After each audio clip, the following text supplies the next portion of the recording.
Welcome back అమ్మ. మనం last వీడియోలో సింగిల్ లింక్డ్ లిస్ట్ని ఎలా క్రియేట్ చేయాలో నేర్చుకున్నాం కదా. ఇప్పుడు ఏం చూద్దాము అంటే సింగిల్ లింక్డ్ లిస్ట్లో ఉన్న ఎలిమెంట్స్ అదే నోట్స్లో ఉన్న డేటాని మనం ప్రింట్ చేసుకోవాలా, డిస్ప్లే చేసుకోవాలా. డిస్ప్లే అని అన్నా అనుకోవచ్చు, లేదా ట్రావెల్స్ అని కూడా అనుకోవచ్చు. Every node contains 2 fields, data field, address field. మనకు కావాల్సింది డేటా మాత్రమే. ఓకేనా, సరే బాగుంది. ఇప్పుడు ఈ ఫస్ట్ నోడ్ని మనం ఎట్లా యాక్సెస్ చేయొచ్చు? Head to data. అప్పుడు నాకు 3 వచ్చేస్తుంది. నాకు 16 కూడా కావాలా, 12 కూడా కావాలా, 8 కూడా కావాలా. అంటే ఎవ్రీ నోడ్లో ఉన్న డేటా మనకి కావాలా. డైనమిక్ మెమరీ అలొకేషన్ కాబట్టి హీప్ ఏరియాలో ఈ నోడ్స్ అన్నీ క్రియేట్ అయి ఉంటాయి కాబట్టి ఆ నోడ్స్కి నేమ్స్ ఉండవు. నేమ్స్ ఉండవు అంటే పాయింటర్స్తో డేటాని యాక్సెస్ చేయాలా. అప్పుడు మీరు ఒక ఎక్స్ట్రా పాయింటర్ని తీసుకోండి, ఎవ్రీ నోడ్ని అది పాయింట్ చేసేలాగా చూసుకోండి. ఓకేనా. ఫస్ట్ పీటీఆర్ అనే ఒక ఎక్స్ట్రా పాయింటర్ని తీసుకుంటానా. క్రియేట్ ఫంక్షన్లో కూడా ఒక పీటీఆర్ని తీసుకున్నాం కదా, డిస్ప్లేలో కూడా మళ్ళీ పీటీఆర్ తీసుకుంటున్నాం. రెండు సేమా? ఎట్లా సేమ్ అవుతాయి? అది క్రియేట్ ఫంక్షన్లో ఉన్న లోకల్ వేరియబుల్ పీటీఆర్, ఇది డిస్ప్లే ఫంక్షన్లో ఉన్న local variable PTR. Local variables ఆ ఫంక్షన్ వరకు మాత్రమే వర్క్ అవుతాయి, రైటే కదా. దాని స్కోప్ అక్కడి వరకే ఉంటుంది. ఇది వేరే ఫంక్షన్ కాబట్టి సేమ్ నేమ్తో ఎన్ని వేరియబుల్స్నైనా మనం క్రియేట్ చేసుకోవచ్చు. లోకల్ వేరియబుల్స్ కదమ్మా. ఫంక్షన్స్ అప్పుడు చెప్పింటాను, గుర్తుందా? ఆ పీటీఆర్ వేరు, ఇక్కడున్న పీటీఆర్ వేరు. క్లియర్ కదా. ఓకేనా. Local variables. సరే, ఎక్కడి నుంచి నీకు వాల్యూస్ కావాలా? ఫస్ట్ నోడ్ నుంచి. ఫస్ట్ నోడ్ అడ్రస్ ఎవరు స్టోర్ చేసి పెట్టుకున్నారు? హెడ్. అందుకే నేనేమని రాస్తున్నాను అంటే PTR is equal to head అని అనుకుంటానా. అంతవరకు పీటీఆర్లో గార్బేజ్ వాల్యూ ఉంటుంది, వైల్డ్ పాయింటర్. లోకల్ వేరియబుల్ కదా, నల్ ఉండదు, రైటే కదా. అదే గ్లోబల్ వేరియబుల్ అయితే పాయింటర్లో నల్ ఉంటాండ. ఇది లోకల్ వేరియబుల్ కాబట్టి దాని లోపల గార్బేజ్ వాల్యూ ఉంటుంది. ఇప్పుడు ఆ గార్బేజ్ వాల్యూ ఓవర్ రైడ్ అయ్యి హెడ్లో ఉన్న 100 అనేది నాకు అసైన్ అవుతుంది. అప్పుడు ఈ పీటీఆర్ దేన్ని పాయింట్ చేస్తూ ఉంటుంది? First node. ఫస్ట్ నోడ్లో నాకు డేటా కావాలా. డేటా కావాలా అంటే PTR to data, arrow operator use చేసుకుంటాం కదా. నాకు అడ్రస్ ఏం అవసరం ఉండదు, అంటే నెక్స్ట్ పార్ట్ నాకేం అవసరం ఉండదు, రైట్. సో నాకు డేటా ప్రింట్ కావాలా కాబట్టి ఎట్లా రాసుకుంటారు? Print F. అది ఇంటీజర్ డేటా కాబట్టి %d. నెక్స్ట్ వాల్యూ కోసం నేను స్పేస్ ఇస్తాను, \t. ఏం రాసుకుంటారమ్మా మీరు? PTR to data. అంతే. అప్పుడు పీటీఆర్ టు డేటా ఎంత ఉంది మన దగ్గర? 3. ఆ 3 ప్రింట్ అయిపోతుంది. 3 ప్రింట్ అయిన తర్వాత నెక్స్ట్ నోడ్కి వెళ్ళాలా. నెక్స్ట్ నోడ్ అడ్రస్ పార్ట్ ఇదే కదా.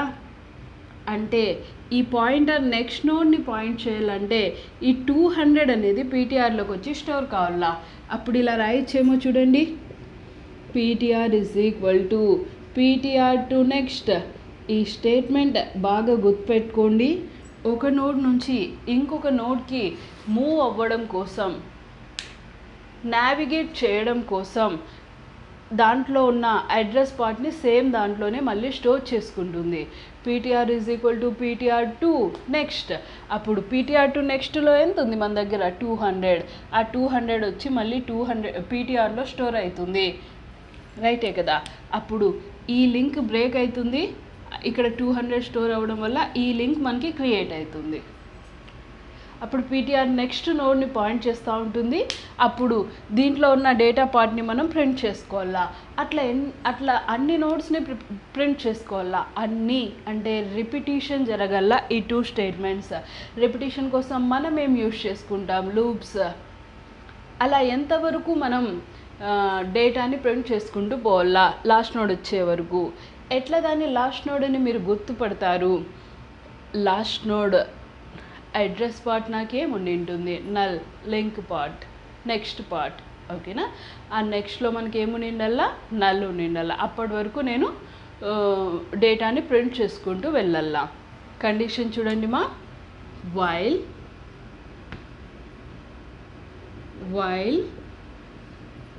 PTR not equal to null.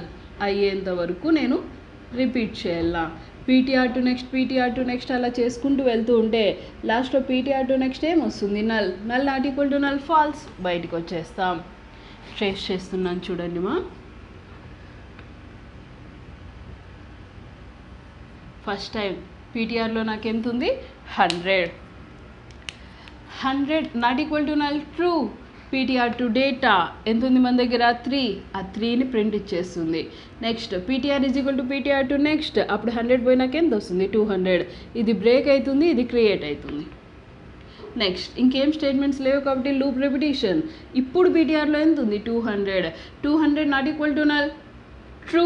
True కట్టి లోపలికి వస్తే పీటీఆర్ అంటే 200. 200 టు డేటా ఎంత ఉంది మన దగ్గర? 16ని ప్రింట్ ఇచ్చేస్తుంది. Next PTR is equal to PTR to next, అప్పుడు 200 పోయినాక ఎంత వస్తుంది? 300. 300 not equal to null, true. 300 to data ఎంత ఉంది మన దగ్గర? 12. Next PTR is equal to PTR to next, అప్పుడు ఇక్కడ 300 పోయి మనకి ఎంత వస్తుంది? 400. 400 not equal to null, true. లోపలికి వస్తే 400 to data 8. Right. PTR is equal to PTR to next, అప్పుడు ఇక్కడ 400 పోయినాక ఎంత వస్తుంది మా? నల్. ఎప్పుడైతే నల్ వస్తుందో అది ఏ నోడ్ని పాయింట్ చేయదు. అండ్ మళ్ళీ పైకి వస్తుంది null not equal to null, false. వైల్లోంచి బయటికి వచ్చేస్తాం. ఇదే కదా నా లింక్ లిస్ట్లో ఉన్న డేటా మొత్తం డిస్ప్లే అయ్యిందా, ప్రింట్ జరిగిందా? అలా అన్నమాట. ఏం డౌట్స్ లేవని నేను అనుకుంటానా? రైటేనా? సరే, బాగుంది. ఇది ఒక సిచ్యువేషన్ అమ్మా.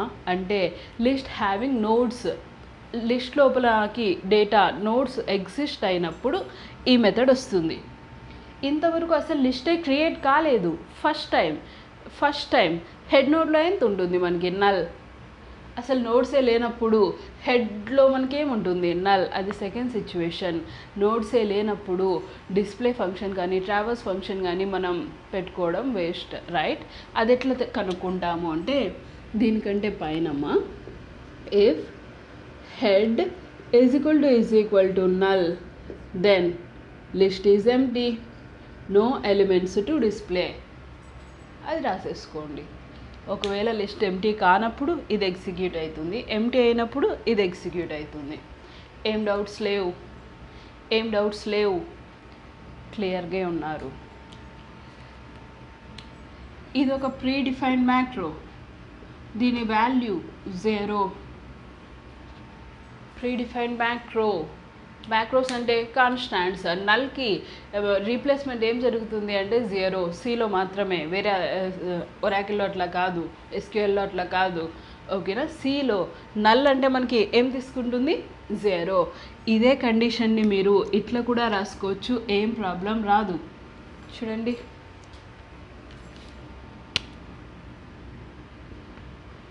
వైల్ పీటీఆర్ అని రాసుకున్న సేమ్ డేటా స్ట్రక్చర్స్లో అమ్మా లింక్స్ కండిషన్స్ మన ఇష్టం అమ్మా. కరెక్ట్గా సాటిస్ఫై అవుతుంది అంటే ఎట్లయినా రాసుకోవచ్చు. ఇట్లే రాయాలా అనేం లేదు. ఓకేనా? మీరు ఇంకొక రకం ఆలోచించండి. రైట్ అయ్యింది వస్తుంది అంటే అదే ఫాలో కాండి. ఎందుకంటే మన లాజిక్సే మనకి బెస్ట్ అనిపిస్తుంది. వేరే వాళ్ళు ఆలోచించిన దానికంటే మన లాజిక్స్ అయితే మనకి తొందరగా గుర్తుంటాయి. చూడండి, నేను చెప్పినట్లే లింక్స్ ఫామ్ చేయాలనేది ఏం లేదు. ఓకేనా? మీకు కొత్త లాజిక్ వస్తుంది, అవుట్పుట్ రైట్ వస్తుంది అంటే అదే ఫాలో కాండి. ఓకేనా? సరే, ఇది ఎట్లా సాటిస్ఫై అవుతుంది? ఫస్ట్ టైం పీటీఆర్లో 100 ఉంటుంది. 100 అంటే నాన్ జీరో వాల్యూ అంటే ట్రూ. ఓకే కదా? అట్లా ఫస్ట్ 100 ఉంటుంది, 100లో డేటా 200, 300, 400 అప్పుడంతా ట్రూ అవుతుంది. లాస్ట్లో పీటీఆర్లోకి ఏమొచ్చేస్తుంది? Null. While null 0, while 0 false. Other than 0 ఉన్నంత వరకు ట్రూ కట్టి లోపలికి ఎంటర్ అయ్యి డేటాని ప్రింట్ చేసి నెక్స్ట్ నోడ్కి మూవ్ అవుతుంది. ఎప్పుడైతే నల్ అవుతుందో, నల్ అంటే 0, కండిషన్ ఫాల్స్ అవుతుంది, బయటికి వచ్చేస్తుంది. ఇది రాసినా ఒకటే, ఇది రాసినా కూడా ఒకటే, రెండు సేమ్ అమ్మ. ఇప్పుడు ప్రోగ్రామ్ రాసే ట్రై చేద్దాం. నాకు ఎన్ని వేరియబుల్స్ కావాలా?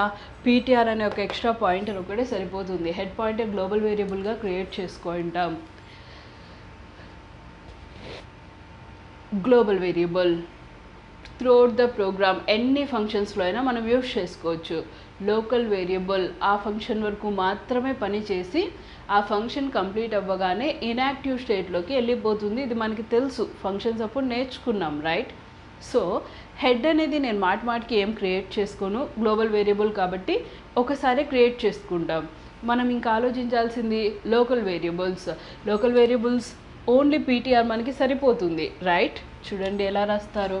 రిటర్న్ టైప్ డిస్ప్లేనే కదమ్మా, వాయిడ్ ఫంక్షన్ నేమ్ ట్రావెల్స్ అని అన్నా రాసుకోండి మా, డిస్ప్లే అని అన్నా రాసుకోండి, ఏది రాసినా ఏం ప్రాబ్లం ఉండదు, ఓకేనా? Next local variable struct node star PTR. ఇక్కడే మీరు PTR is equal to head అని కూడా అసైన్ చేసేసుకోవచ్చు, ఏం ప్రాబ్లం రాదు. లేదా వైల్ లూప్ దగ్గరైనా మీరు అసైన్ చేసుకోండి, ఏం ప్రాబ్లం రాదు, ఓకేనా? నేను ఫస్ట్లోనే అసైన్ చేసేసాను. PTR is equal to head లోపల అడ్రస్ ఉంటే పీటీఆర్లోకి అడ్రస్ కాపీ అవుతుంది, హెడ్ లోపల నల్ ఉన్న పీటీఆర్లోకి కాపీ అవుతుంది, ఓకేనా? నెక్స్ట్ చూడండి, if head is equal to null అంటే head is empty, list is empty, అవునా? ఇంక ఇక్కడికే నా ప్రోగ్రామ్ కంప్లీట్ అయిపోవాలా. మీరు పూర్తి రాయాలా ఇక్కడ printf \n list is empty, no elements లేదా no data to display. Else రాసినా రాయకపోయినా ఏం కాదు, ఇఫ్ ట్రూ అయిందంటే ఇది ప్రింట్ అవుతుంది. ఎల్స్ సరే పెట్టుకోండి, ఏం కాదు. ఎల్స్ అది రాయకపోయినా ఏం కాదమ్మా. ఎట్లా పీటీఆర్లో మీకు నల్ ఉంటుంది, null not equal to null, false cut while లూప్లోకి ఎంటర్ కాదు, మీ ఇష్టం. ఎల్స్ రాయకపోయినా వైల్ డైరెక్ట్గా రాసేసుకోవచ్చు, స్టెప్స్ తగ్గుతుంది, ఓకేనా? వైల్ పీటీఆర్ అనే రాస్తాను నేను, లేదా PTR not equal to null, ఎట్లయినా రాయండి, రెండు సేమ్ కదా. వైల్ పీటీఆర్ ఫస్ట్ డేటాని ప్రింట్ చేయాలా, printf %d \t comma data కదా మనకు కావాల్సింది, ptr టు డేటా. నెక్స్ట్ నోడ్కి మూవ్ అవ్వడం కోసం ptr is equal to ptr to next. వైల్ని క్లోజ్ చేస్తానా, ఎల్స్ని కూడా క్లోజ్ చేస్తానా. మీరు కావాలనుకుంటే ఈ ఎల్స్ పార్ట్ ఈ లైన్ని స్కిప్ చేసేసుకోవచ్చు, ఏం కాదు, ఓకేనా? నెక్స్ట్ డిస్ప్లే ఫంక్షన్ని కూడా క్లోజ్ చేస్తాను. ఒక ఎక్స్ట్రా ప్రింట్ఎఫ్ కావాలంటే ఇక్కడ రాసుకోండి, లింక్డ్ లిస్ట్ డేటా ఆర్ లేదా లింక్డ్ లిస్ట్ డేటా అని చెప్పి కోలన్ పెట్టుకోండి, అప్పుడు డేటా అంతా దాని పక్కన ప్రింట్ అవుతుంది. అవసరం లేదనుకుంటే ఏం అవసరం లేదు. మామూలుగా మనం రాస్తాం కదా గివెన్ అర్రే ఎలిమెంట్స్ ఆర్ అని, అట్లాంటిది. మన అవుట్పుట్ అనేది మన ఇష్టం కదమ్మా, అవునా? ఆ ప్రింట్ఎఫ్స్ రాస్తే ప్రింట్ అవుతాయి, లేకపోతే డైరెక్ట్గా డేటా అనేది మనకి ప్రింట్ అయిపోతుంది. ఇట్లా లేదు నాకు ఒక మెసేజ్ కావాలా అనుకుంటే ఇక్కడ linked list data are given array elements are లేదా given linked list data are అట్లా అప్పుడు రాస్తాను కదా, అట్లా ఇట్లాంటిది కావాలనుకుంటే ఇది ఒక ఎక్స్ట్రా ప్రింట్ఎఫ్ పెట్టుకోండి, ఓకేనా? ఇది మా డిస్ప్లే ఫంక్షన్.